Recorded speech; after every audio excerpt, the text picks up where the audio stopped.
again. So if you're a fan of D&D Actual Play, you'll definitely be aware of Dimension 20. The first season of Dimension 20 that like kicked it into stardom, essentially, was Fantasy High. And it probably has the hugest fan base out of all of the Dimension 20 shows. Like, I think there are people who are fans of just Fantasy High and not Dimension 20 in general, which is insane. Dimension 20 was literally what got me into Actual Play, and I'm pretty sure I started with Fantasy High. Like, I know I started watching when A Crown of Candy was coming out, but I think I started with watching Fantasy High. Maybe I watched a couple of episodes of A Crown of Candy first. But essentially, what I'm trying to say is, it's very important to me. And when I heard that they were bringing out Fantasy High Junior Year, which is the third season of that campaign, I was so excited. And honestly, I really wanted to get like a full retrospective of Fantasy High out before that time. Like, I was planning on making one anyway, but I was like, oh, this is the perfect moment. Everyone's gonna want to be talking about Fantasy High. Everyone's gonna be really excited about it. And then I realized that I have chronic fatigue syndrome. And that I literally, there was no way that I was going to be able to make that video in that short time. I did get started on it, and I probably will finish it if people are interested in that. Let me know in the comments. I'm thinking of maybe waiting until Junior Year is finished and then sort of covering everything. It might be fun to sort of connect my thoughts on the older seasons with the new season. I don't know, let me know. But since that's not happening, I thought maybe I'd just talk about like my predictions instead, because honestly, I'm just so excited about this show and I just want to get involved in all the hype. Like, my Twitter and my Tumblr feeds are just absolutely like screaming right now about Fantasy High, and it's making me so happy. My main thing is that I really want Fabian to get his kisses in. Basically, I just want him to get a romance subplot. Obviously, we had sort of a thing with him and Aelwyn joked about in the previous season, so I don't know if they're gonna go ahead with that, because obviously, as they said, like, they're gonna be so toxic, and honestly, I am here for that. I think that's very funny. I know some people are very anti-Fabian and Aelwyn, partially because I think some people don't realize that they're basically the same age. Fabian is actually like 2 years older than the bad kids for some reason. Like, he was like homeschooled for a bit before he started at Eggfort. The point is, they are definitely not good for each other. They have like a lot of the same toxic traits, so it would be bad, but I'm also kind of here for it, so I kind of hope they do that. But then I also would love for Fabian to just like have a nice time. He certainly fucking deserves it after everything he went through in the previous season. Speaking of romantic stuff, honestly, the main thing I'm excited for in the new season is the romance subplots. I mean, it's a teen drama, like that's the vibe, right? But I just want more Fig and Ida. Emily pointed out near the end of sophomore year that Fig and Ida only really got to have like their romantic moments during battle during the end of the season. Like, they didn't get to have any downtime together, mostly because there wasn't any downtime. They were fighting the Nightmare King. So I just really like to see them have some like dates. I just love to see them hanging out. I think that would be nice. Adine and Aelwyn being on good terms again is a really great change at the end of sophomore year. I love their relationship. It's very meaningful to me in a way that I'll probably get into in my retrospective. But essentially, I just love Aelwyn. I know that she was a bad person and she's done some really shitty things, but that's what makes her an interesting character. And I'm really excited for her to hopefully get like a proper redemption arc, because obviously she had some redemption at the end of sophomore year because she like helped them, but like there's a difference between not being evil anymore and actually like being a good person. So I'm interested to see what she gets up to. Very excited for the Night Yorb. I'm hoping that the Night Yorb is gonna be the main villain of the new season. Like, I know that the trailer doesn't really talk about any of that stuff. It just really talks about like them failing out of school and stuff. I don't know. I'm very intrigued to see what's going on with that, but they obviously like teased the Night Yorb at the end of sophomore year with like the sky going black and like Riz's tattoos freaking out or whatever. One of my favorite things about Dimension 20 and like also Fantasy High specifically is that just like throwaway lines can be picked up and turned into like a whole insane arc in the next season. Sandra Lynn, get your shit together challenge. Look, I know there's a lot of Sandra Lynn fans out there and I respect you. She's an interesting character. Honestly, I did really like her story in season 2, but it kind of felt a little bit unfinished. She just fucked up big time, and then at the end, they sort of scrambled to wrap it up in the epilogue, because I mean, they never know if they're going to get another season, so I understand why they tend to do that. But the fact that they're getting another season makes me really hope that Sandra Lynn is going to get some payoff on being honestly not a great mum to Fig, and certainly not a good partner to Jawbone. So I don't want them to break up or anything, but I just want to see some resolution on that. Maybe they'll just move on from it. I don't know. I'm so excited for Kristen to get a story that isn't about her religion. Like, I mean, I imagine it'll be like, there will be stuff about her religion, like she's a cleric and that's like her whole deal, is that she's the first follower of this incredible new god, which I think is really cool.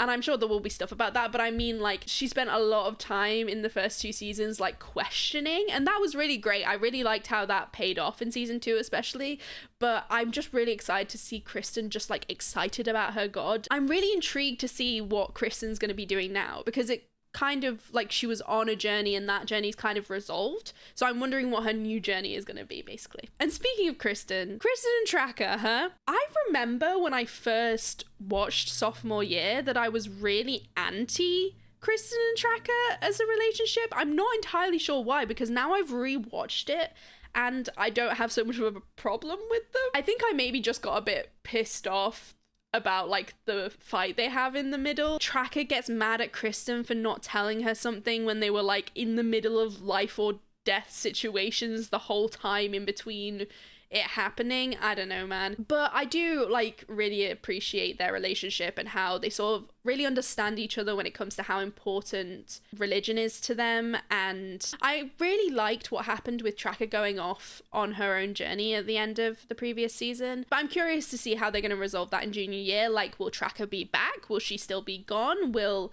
Kristen and Tracker still be together? Like, I don't know. I do think it'd be really fun for Kristen to be single and just like being really messy, but like that is a completely selfish like one, and maybe wouldn't actually be good for Kristen. Speaking of previously established relationships, I'm also curious what's going to happen with Gorgug and Zelda, because like they were kind of a mess in sophomore year, but and again it got resolved at the end. And obviously Zelda was in The Seven, which was the spin-off show of Fantasy High, still played by Brennan, and was sort of like a DMPC. I don't know, I my perspective on the relationship I think was warped a lot by The Seven, because all of the other girls were like, break up with him, he sucks, he's not good for you. And obviously I love Gorgug, I want him to have good things, but I'm like, maybe these guys aren't right for each other. But from the perspective of Fantasy High, I think I'm like totally happy with them staying together. They're really cute. Also, obviously, I'm genuinely just curious what's going on with the parents. They're always getting up to nonsense, like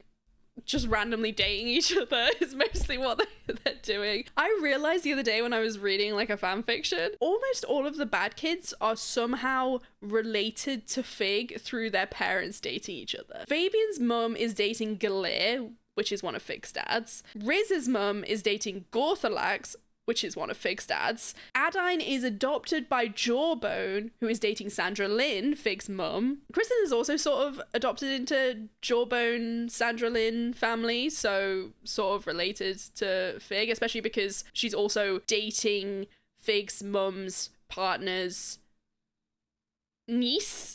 There we go, got it. So literally the only person who is not related to Fig is Gorgug. That's just a fun thing to mull over. Maybe the Thistlebrings will join the Polycule this season. Also, obviously, the return of Fantasy High means the return of everyone's favourite pathetic dad, Galir. I'm just looking forward to him being more pathetic. It's always a fun joke. It never gets old, honestly. However, I do have a crack theory, which is that Galir is actually cursed. Because, I mean, this much misfortune should not be happening to one man. Stuff happens to him that is definitely not his fault, and it's just so unfortunate. Maybe he's not the chosen one, but maybe he's cursed. That's all I'm saying. But also, more seriously, I do kind of hope that the chosen one thing from season 2 gets paid off, because a lot of the time, silly jokes they make do get paid off. But mostly, I just really want to see Galir get his shit together, like Sandra Lynn, but for different reasons. Like, I just want Galir to be happy. That's literally it. I just want him to be happy. And there was a really sweet moment in sophomore year where he realizes that his, like, shit has maybe been making life hard for Fig in some ways, and he like literally turns to her and is like, I'm gonna get my shit together, and is really wonderful. And so I'm curious to see if that's gonna pay off in this season. Also, going back to what I was saying about Tracker, whether she's gonna be back or not, Rag went off with Tracker at the end of season 2 as well, so I wonder if he'll be back. I really hope he will be, because he's one of my favorite characters. He's just wonderful. And also, good things for Rag, please. I want him to get a boyfriend. Let him get a boyfriend that isn't a fucking nasty racist bitch, please. I'm honestly just so excited to be back in Elmville. Obviously, we didn't spend much time in Elmville in the previous season, which was fun. I did enjoy like exploring the world, but like I miss it. It's gonna be interesting to see like what's changed and how they're gonna show it this time. Like I said, I didn't get into D20 until Crown of Candy was coming out, so I've never sort of got to like be part of the fan community during a Fantasy High season before, and I can't wait to just sort of like, just experience the mystery along with everyone. Like, we're gonna be theorizing, we're gonna be trying to figure out like what the bad guys are up to. It's gonna be so much fun. So that's all of my theories, but I also kind of want to have a look at what other people are saying, since like I said, the fan reaction to this is part of what's got me so excited. I read a Twitter comment speculating Fig might discover a little sister, and I think that would be a great place to take her character. Fig has overcome a lot of herself, but I think her instincts will never be gone, and now she will feel the need to instill better traits as a mentor. I think that's really interesting. I have a really strong feeling that we are going to learn more about Porter, whether he ends up being actually evil or if he's one of half of the couple that kicked Sandra Lynn out of their adventuring party. I've seen people theorize this before, actually, that Porter was in Sandra Lynn's previous adventuring party. I don't think it comes from anywhere, but that would be really fun. I mean, obviously it is a small town, so it is reasonable that everyone would sort of know each other in that way. And I would like to find out more about Sandra Lynn's adventuring party. If you don't remember, we find out some of Sandra Lynn's backstory in sophomore year from Galir. He basically tells Fig that Sandra Lynn was in this shitty situation with her original adventuring party when she was an adventurer because she went to Egg Fort like Fig did. Basically, she got into a relationship with this person who was already like married or something. The couple just treated her really badly basically, and eventually kicked her out of the adventuring party, even though it obviously wasn't her fault. So yeah, it would be fun to find out more about that. I think it's really funny that the fans are like Fig in that they think Porter has to be important, even though Porter is just a teacher at the school. Like, they've made a point of that many times, but who knows, maybe Porter will be important. Oh, let's see what people are saying about the recap maybe. Oh, this is a good point. Mild spoilers for the plot of The Seven. As Zelda has now graduated Egg Fort, I expect this to have some impact on her relationship with Gorgog. I'd forgotten that because I watched The Seven a very long time ago and I didn't rewatch it for the series. So that's interesting. I wonder if Zelda will even be in this season. Oh, this is interesting. Someone's being critical of the recap and saying there's a lot of things that they skipped over, which, I mean, to be fair, for a recap, you kind of have to skip over a lot of stuff, especially if you want to do it in 20 minutes. But yeah, I do feel like they did skip over some things that I didn't expect them to skip over. Like, I don't think they mentioned Gorgog becoming an artificer at all, which I was surprised because I thought that was going to be a big part of his character in the coming season. Some things are noted but are always being called different things, so without previous knowledge of the seasons, it won't be understood. As an example, Baron of the Baronies, Riz's romance partner, is being referenced thrice during the video. First is someone from the Baronies at the very beginning of sophomore year, next is a mysterious skeletal being born from his lies, and finally at the very end of the video is Baron. I noticed that too. I feel like that isn't super clear, but also, does it matter? If Baron is not going to show up in this series, it doesn't really matter. Like, the point is what's going on with Riz, not Baron. Fabian's fall, which was a big turning moment for his character, is barely noted, and previously unmentioned character of Chungo Bim is now after Fabian for some inexplicable reason. That's true. I noticed that they mentioned Chungo Bim at the end, but they didn't mention him during the bit about Captain Wicklaw, which is, it doesn't explain who Chungo Bim is. And I really thought Chungo Bim was going to be in the new season. So I'm like confused. I'm like, does this mean that Chungo Bim isn't important? And I really thought that he was going to at least have a cameo in the new season because he's like a really popular character. So honestly, this is more making me question like what is important, because obviously the person who made the recap, who I assume is Carlos, he chose what he was going to include because of what was important for junior year. So that just makes me think Jungwoo Danbim isn't important for junior year. Like, I don't think that the recap is bad because it didn't tell us who Jungwoo Danbim is necessarily. I'm curious, like, what it actually means. Adai's family dynamic is kind of skipped. They introduced all of her family but failed to give them anything else. Her sister is revealed an antagonist and then is arrested. The next mention of them is they are gone. No, I honestly think Adai's family dynamic was like pretty well explained in the recap. Sorry, I didn't mean to do a specific takedown of this post. I'm genuinely, because they've gone so in depth into it, I actually am quite interested in it. And why do you bring back Angwin, who is barely part of the recap, and present him as a big bad for her? Just because you say what? Shut up. Sorry. Okay, this is interesting because it says things that were mentioned and could be cut for time to expand on other plot points, which makes me think that these things are going to be relevant to the new season. Info on Bad Kids interrogating Biz, since it is never really specified and is not mentioned again. I actually noticed that. They point out that when they were interrogating Biz, they got really aggressive, especially Riz, and they also released a clip of that moment on social media, the bit where Riz is like shooting off Biz's fingers and it's just really intense. And I just thought that was interesting. That was a weird thing to point out, which makes me think that maybe they're going to make a point in the new season that the bad kids have basically committed war crimes when like interrogating people and done some really fucked up stuff. So I'm wondering if that's going to be relevant. This is another thing that I was like, why did they include this? Fig and Gorgug rope trick on Leviathan, which is funny, but not that important. Like it's like a little joke, but maybe it was just as part of like the flow of the video. Like maybe they just put that in because the 2 points like on either side of it didn't really flow nicely into each other. Rag hooks up with an elf since it seems like kind of personal information. What? I don't think it's personal information. He's not real. He's just a character. Galera in the wheel well. I did think the Galera in the wheel well bit was interesting because it did feel like they pointed out that the bad kids forgot that Galera was there. And so them pointing it out does make me wonder if like Galera being sort of like forgotten will be important. But who knows? Maybe it was just another thing, like they just wanted to point out how pathetic Galera is. Final Fantasy 3. Final Fantasy. Yes, in junior year. Yeah, Yes is just gone. Yes is pointless.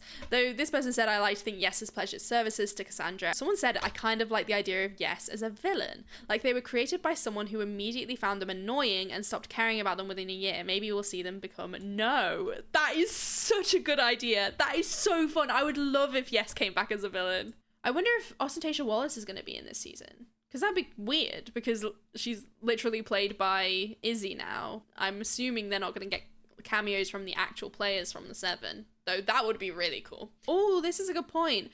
One of the backgrounds in the trailer looked like they were in some kind of canyon or mountain area with red rocks, which I thought could maybe be the Red Wastes. Oh, should I click on this? It says, guys, look, Fantasy High Junior Year spoiler. We're not only getting Baby back, but we're getting a baby Minnie. I repeat, we're getting a baby Minnie. Oh my god. He's so creepy. I love him. And he's so big. Let's go over to Tumblr and see what people are saying. Okay, here's someone's Porter theory. Let's see what it says. Okay, so I noticed something when Rag talked about the first time he saw Kalina in episode 4. He says that he saw Jace talking to some elven woman who's revealed to be Arianwen, and to someone he couldn't see. I just assumed somebody was invisible. This is most likely Kalina, as Arianwen was there to get the Nightmare King crown, and Kalina could have been helping her do that. However, this is important because since Rag could obviously see Kalina later on, this is a point in time when he couldn't see Kalina. Then Rag says that after he saw that, Jason Porter came to talk to him, and Porter did some barbarian healing with me. This seems normal enough as Rag had just been in a huge fight, but Rag stipulates that I didn't feel that injured, honestly. So this line already makes it seem as though Porter may have had some ulterior motive for healing Rag. This is actually such a good theory. Then Rag says that as he was walking home after this, he was approached by Kalina, who threatened to kill his mum if he said anything about seeing Ariane at the school. Okay. So this makes me think that Jace and Porter knew Rag saw Ariane at the school, knew he would probably tell the bad kids about it, and Porter intentionally passed Kalina to Rag through healing in order to ensure his silence. But in order to pass it on to Rag at all, Porter must have been infected with Kalina as well. So here are some of my theories of what that could mean. Porter had no idea he was infected and was just trying to heal a student. I mean, totally possible, right? From most of the other angles, Porter seems like a decent guy. He supports Fig in Barbarian class, he's part of a community at his local gym, and he did get sucked into a palimpsest when Calvaxis was trying to take over the school. Why would that happen if Porter wouldn't have been opposed to what he was doing? But there are plenty of people who are infected with Kalina and never show any symptoms, and therefore never know. He could have been totally innocent. But it's just a little too convenient, isn't it? Rag sees Ariane at the school, and then right after he's randomly infected with Kalina, it just doesn't seem like a coincidence. This is such a good theory. Hold on, let me just tell you who did this theory, because this is some real good shit. Lesbians for Angus MacDonald. I don't know who Angus MacDonald is, but what an icon. Okay, I could not believe that someone has finally got a convincing theory that Porter is evil. The joke of Porter was that Emily thought he was evil and he was just a normal guy, but what if he wasn't? What if he wasn't evil in that way, but what if he was evil in a different way? Oh, here we go. Fantasy High Junior predictions wish list. What's this person? Riz's briefcase. Gorgug putting more level into Artificer. Also, someone talking about Gorgug changing subclass. I wonder what subclass they think he might be turning into, because I think that's a good point. More Riz sexuality scenes. Yes, they explicitly pointed out that Riz was not having like romantic feelings the way his friends were in the recap, which made me think that they're definitely going to build on that in the next season. A couple breakup. Money's on Kristen and Tracker, but Gorgug and Zelda are a contender. You know I'm here for that, baby. Come on, give me the romance drama. I can't wait. Rag love interest, please. I agree. Yes. The bad kids trying to find prom dates. I saw someone else say this and I truly need it. What's this in the corner? Something ticket. Maybe that's to do with like prom or something? Yes, this is why I thought that maybe the ticket in the corner of Fabian's like character art screen in the trailer was a prom ticket, because I just feel like that's something they would do. Bad Kid's parents' wedding. That would be very fun. I would be very here for that. Maybe Gorthalax and Sklonder getting married would be nice. I don't know. I can't really see Sandra Lynn and Jawbone getting married, so. More of Zane Darkshadow. I agree. I think Zane Darkshadow is a very underutilized character. What is this Riz gets a tail deal? I don't know what. Do goblins normally have tails? Everyone's talking about tails, and I think it's weird, and I think it's furry shit. And of course, Sandra Lynn gets her shit together. I very much agree with this person. I'm gonna save this post as well. This is the thing that's getting me so excited. Emily, I specifically made a pretty big choice in the middle of a session that kind of changed the direction of the character. Us. I'm in danger. Like, I'm just so excited. Okay, here. This is the person I actually follow. So let's finish out on this person's predictions. Operation Slippery Puppets.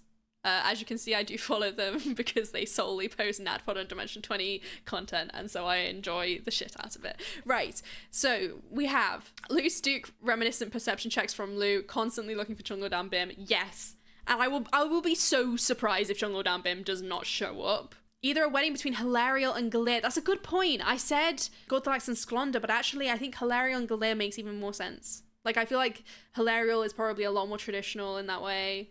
And he finally was accepted into her bedchamber at the end of season 2. Or them having a kid. Oh my god, that would be amazing. Like, when people were talking about Fig having a little sibling, they would just kept talking about Sandra Lynn, and I was like, Sandra Lynn isn't gonna get pregnant. Like, that's not her deal. But Hilarial and Galir having a baby? Oh my god, please give this to me. Stop it. This is why I don't look at theories, because I want this now. Oh my god. Garty O'Brien is at Mordred, and it's immediately clear that there's something poly happening between them and Jawbone and Sandra Lynn. I don't know if I feel like that's going to happen. I would love it, but I don't know. I feel like Garty O'Brien was a bit put off by Sandra Lynn's, like, cheating in season 2, but I I just want to see Gautier O'Brien again. I love Gautier O'Brien. One of the best characters ever. Oh, and finally, Brennan homebrews the spell Ice Feast, but only Adine can cast it. I love that. Like, really, it should just make it rain ice cream like it did at the end of freshman year.